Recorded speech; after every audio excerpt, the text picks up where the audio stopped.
स्वागत है आप सभी का आज के सेशन में।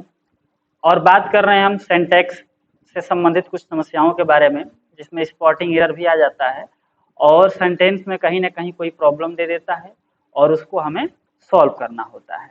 तो इसमें हम बहुत सारा सेट्स जो ऑलरेडी हल कर चुके हैं। ये 2012 का सेट है और यदि आप जो बाकी सेट्स भी अगर देखना चाहते हैं तो एक बार जा करके प्लेलिस्ट चेक कीजिए, जिसमें सिंटैक्स नाम से प्लेलिस्ट बनी होगी और उसमें जो है स्पॉटिंग एरर से संबंधित सारी समस्याएं उसमें हैं। अगर आपको सिंटैक्स से संबंधित और सारी इन्फॉर्मेशन चाहिए तो आप प्लेलिस्ट चेक कर सकते हैं। चलिए हम आज का सेशन स्टार्ट करते हैं और कुछ और सवालों को लेते हैं और उसमें से जो एरर आ रहा है उसको डिटेक्ट करते हैं, उसको सुधारने की कोशिश करते हैं। चलिए शुरू करते हैं।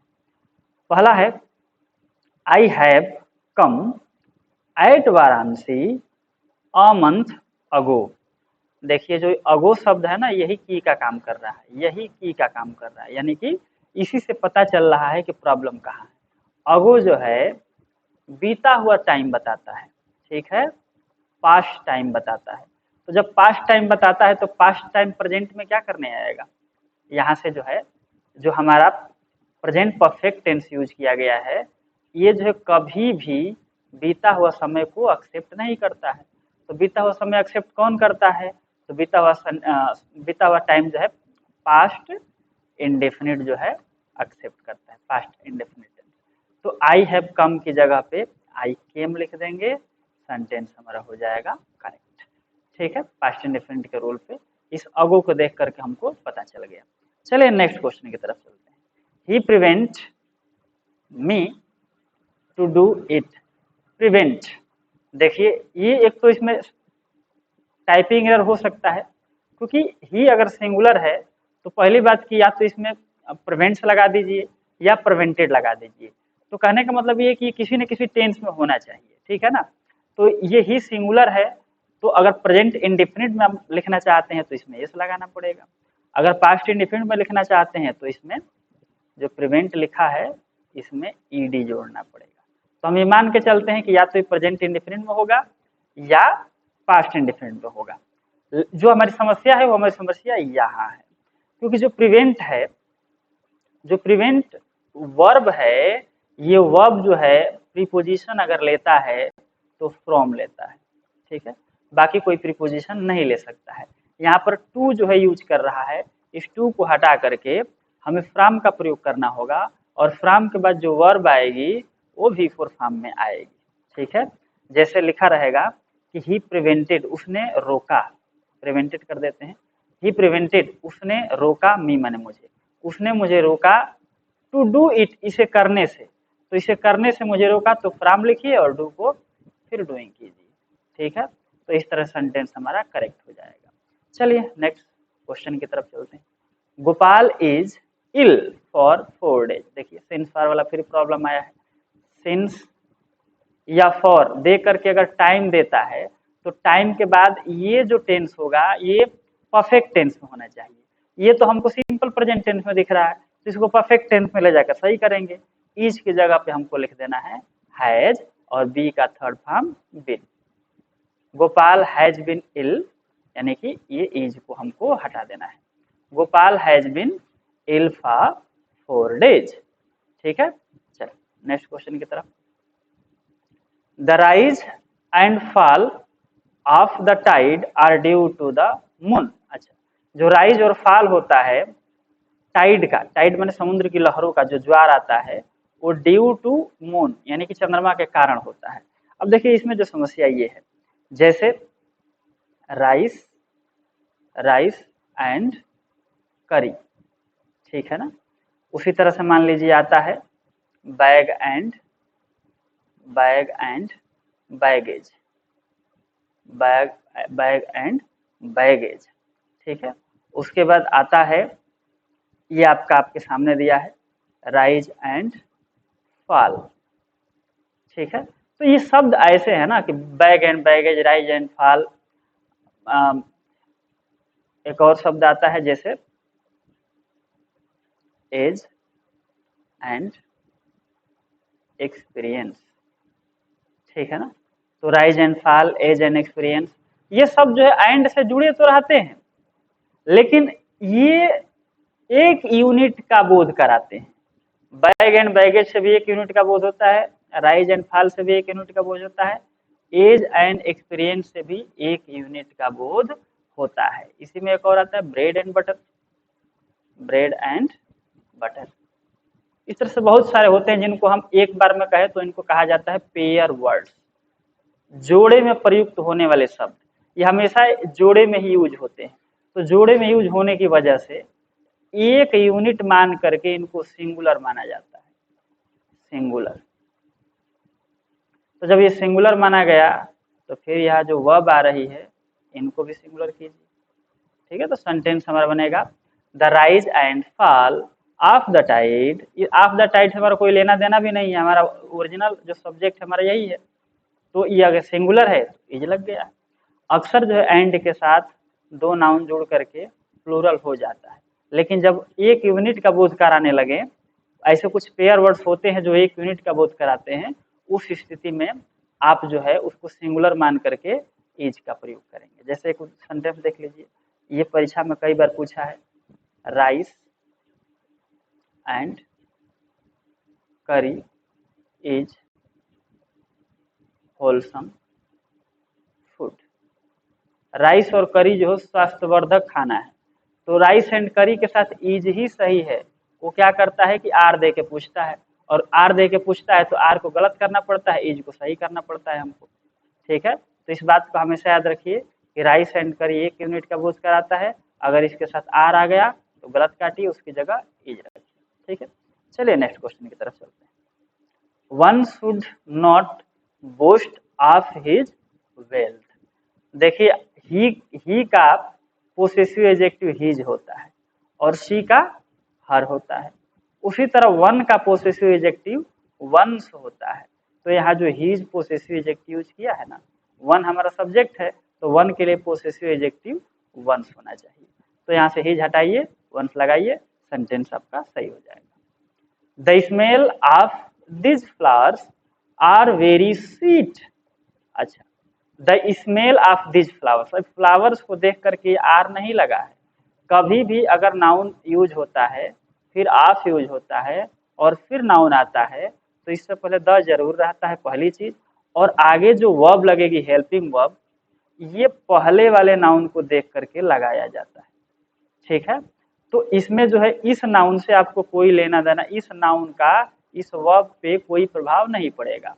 तो the smell of this flowers, इस फ्लावर्स का भी इस आर पे कोई प्रभाव नहीं पड़ेगा, यानी कि हमारा जो सब्जेक्ट है वो स्मेल है। तो सब्जेक्ट अगर हमारा कर्ता का काम कर रहा है, सब्जेक्ट का काम कर रहा है, तो स्मेल सिंगुलर है, महक होता है इसका मतलब, तो सुगंध होती है, महक होती है। आर हटाइए, उसकी जगह पे इज लगाइए, आपका सेंटेंस हो जाएगा करेक्ट, ठीक है। चलिए नेक्स्ट क्वेश्चन की तरफ चलते हैं। 2 and 2 makes 4। देखिए मॉडर्न इंग्लिश में ये मेक्स भी सही है और मेक भी सही है, तो दोनों सही होता है। 2 and 2 makes 4 या 2 and 2 make 4, ग्रामेरियन जो है दोनों को सही मानते हैं। चलिए नेक्स्ट क्वेश्चन की तरफ। Her answer was such that I expected. तो हर आंसर वाज सच, ये सच है ना, सच जो है कभी भी दैट नहीं लेता है, सच के साथ आपका आया जाता है, ठीक ना। अगर सच और प्रयोग हो रहा है तो उसके साथ उसका जोड़ा एज है, सच एज, ठीक है। तो her answer was such as I expected, तो सच के साथ ये दैट हटाइए, एज लगा दीजिए, सेंटेंस सही हो जाएगा। He is an university student, ये एक आर्टिकल का प्रॉब्लम है। यूनिवर्सिटी बोलते समय यह शब्द आ रहा है, तो यह जो है कॉन्सोनेंट साउंड रिप्रेजेंट करता है, और कॉन्सोनेंट साउंड के लिए ये एन का प्रयोग ना करके हम ए का प्रयोग करते हैं। He is a university student. चलिए next question. What kind of a man he is. ये लास्ट में क्वेश्चन मार्क दिया है, तो क्वेश्चन मार्क में जो वर्ब आती है वो सब्जेक्ट से पहले आती है, यानी कि कोई भी आप अगर आप इंट्रोगेटिव सेंटेंस की बात करेंगे, इंट्रोगेटिव सेंटेंस की जब भी बात करेंगे आप, तो उसमें आपका जो सब्जेक्ट होगा उससे पहले आपको हेल्पिंग वर्ब दिखेगी। तो सब्जेक्ट से पहले हेल्पिंग वर्ब दिखेगी इंट्रोगेटिव सेंटेंस। इंट्रोगेटिव सेंटेंस मतलब लास्ट में क्वेश्चन मार्क, तो लास्ट में क्वेश्चन मार्क है तो इंट्रोगेटिव सेंटेंस है, इंट्रोगेटिव सेंटेंस है तो इज को यहाँ लेकर आइए। अगर इसको ऐसे ही रखना है तो यहाँ पर संबोधन का चिन्ह दे देंगे तो सही हो जाएगा। What kind of a man he is, किस प्रकार का आदमी है यह, इसका मतलब हिंदी आ जाएगा। आश्चर्य प्रकट करने के लिए प्रयोग किया जाता है, जिसको आप बोलते हैं एक्सक्लामेटरी सेंटेंस। ठीक है, तो इसमें चूंकि क्वेश्चन मार्क देख के हमको पता चल जाता है कि एक्सक्लेमेटरी सेंटेंस सही नहीं होगा, इसको हम WH इंट्रोगेटिव सेंटेंस के हिसाब से बना देंगे। What kind of a man is he, यानी कि इज जो है ही से पहले लग जाएगा। नेक्स्ट क्वेश्चन चलिए। Seldom I have read such a interesting novel. अब देखिए इसमें जो समस्या है, जो हम आपको बता रहे हैं कि नेवर और सेल्डम, सेल्डम, बेयरली, ठीक है, रेयरली, स्कार्सली, स्कार्सली, ये सब जो है इन्वर्जन लेते हैं। इन्वर्जन लेने का मतलब कि सब्जेक्ट से पहले हेल्पिंग वर्ब आ जाएगी, सब्जेक्ट के बाद हेल्पिंग वर्ब होती है, हेल्पिंग वर्ब सब्जेक्ट के बाद होती है, वो हेल्पिंग वर्ब कूद करके सब्जेक्ट से पहले आ जाएगी। तो यहाँ पर देखिए सेल्डम भी वही काम कर रहा है, सेल्डम वही काम कर रहा है, तो पहला काम तो ये करना है कि इस हेल्पिंग वर्ब को, हैव को उठा करके आप इधर लेके आइए। ठीक है ना, तो ये बनेगा सेल्डम, सेल्डम हैव आई, ये रीड है, इसको रेड पढ़ेंगे, हैव के साथ V3 लगता है, रेड, सच, SUCH, सच। अब देखिए यहाँ भी एक समस्या है, इंटरेस्टिंग नॉवेल है, तो इंटरेस्टिंग नॉवेल है तो ये इंटरेस्टिंग नॉवेल, इन से शुरू हो रहा है ना वावेल साउंड से, तो फिर यहाँ पर आपको आयन लगाना पड़ेगा। तो आपको दो काम करना पड़ेगा, या तो इस है, या पहला काम तो इस हैव को उठा करके आई से पहले लेकर आइए, फिर एक ही जगह पे आयन लगाइए। ठीक है, और देखिए अगर आप चाहते हैं कि सेल्डम का पोजीशन चेंज कर दे तो आप सेल्डम को यहाँ रख सकते हैं, आई हैव सेल्डम, सेल्डम को उठा करके आप हैव के बाद रख सकते हैं। ठीक है, तो सच आयन, यहाँ पर आयन का प्रयोग, आयन का प्रयोग करेंगे। ठीक है ना, आयन का प्रयोग करेंगे तो सेंटेंस बन जाएगा, सही हो जाएगा आपका। चलिए नेक्स्ट स्लाइड की तरफ चलते हैं। I prefer walking than swimming, I prefer walking than swimming, prefer है तो प्रीफर के साथ देन का प्रयोग नहीं होगा, प्रीफर के साथ टू का प्रयोग होता है। चलिए next question. He died from fever, अगर कोई मरता है, अगर भूख से मर जाए, भूख से मर जाए, प्यास से मर जाए, शर्म से मर जाए, ठीक है ना, शर्म से मर जाए, या फिर कोई बीमारी से मर जाए, ठीक ना, कोई बीमारी से मर जाए, मलेरिया, फाइलेरिया, डेंगू, कोई भी बीमारी हो, कैंसर हो, किसी भी चीज से मरे, हंगर से मरे, शर्म से मरे, भूख से मरे, प्यास से मरे, बीमारी से मरे, तो उस स्थिति में मरने के लिए, मरने के बाद हम प्रीपोजिशन फ्रॉम का प्रयोग ना करके ऑफ का प्रयोग करते हैं। ठीक है ना, तो आपको कुछ नहीं करना है, यहाँ से फ्रॉम को रिमूव करना है, उसकी जगह पे ऑफ लिखना है, सेंटेंस सही हो जाएगा। नेक्स्ट देखिए, he goes to the temple at 7 o'clock, वह 7 बजे, गोज मैंने रूटीन बता रहा है, ही गोज वह जाता है, टू द टेम्पल मैंने मंदिर, एट 7 o'clock यानी 7 बजे करेक्ट जो मंदिर जाता है।